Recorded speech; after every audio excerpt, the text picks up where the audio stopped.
Welcome, let's talk about the process of translation in prokaryotes. So first of all, let's understand what is translation.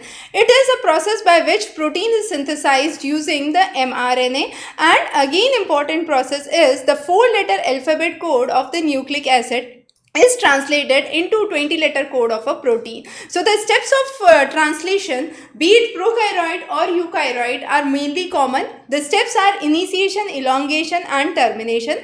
Before the initiation, amino acids are activated and attached to tRNA, and this is known as the process of activation of amino acids. Now, once the amino acids get activated, mRNA transforms into tRNA. This process is known as amino acylation of tRNA. And then in eukaryotes, there is formation of F-meth, which is known as the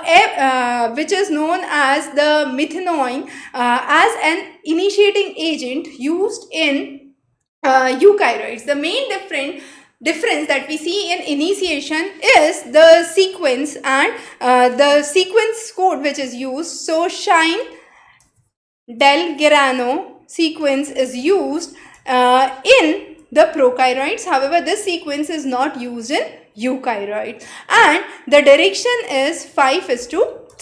In the case of prokaryotes, it is 70S, and in the case of eukaryotes, it is 80S ribosomal units. So 70S broken into 50 plus 30, and 80S broken into 60 and 40. So that's again an important criteria. So first stage is activation of amino acid. So amino acid joins with ATP and enzyme to give amino acyl adenylate enzyme complex, and this combines with tRNA. So mRNA transforms into tRNA, and this forms a charged tRNA. This charged tRNA would be required for the process of the second stage, which is the initiation. So under the initiation, the 50S unit approaches to the 30S unit, and this would require 3 initiation factors: IF1, IF2 and IF3. Now these would be the binding units. There would be initial complexes which would be required, and IF1 and IF3 would bind to the 30S unit, and this would be known as the initiation complex. So initiation complex formation would take place, and then there would be structural changes which would lead to ejection of IF1 and IF3, and finally IF2 stimulates the association of the 50S unit that falls here. The next is the third stage. Now this stage is known as elongation. Under this stage, the charged tRNA which enters, there is an exchange and peptide bond formation takes place, and finally there is the ribosome ready for the next amino acyl tRNA. So elongation requires 3 factors. It is the EFTU factor, the EFTS factor and the EFG factor which are required for it.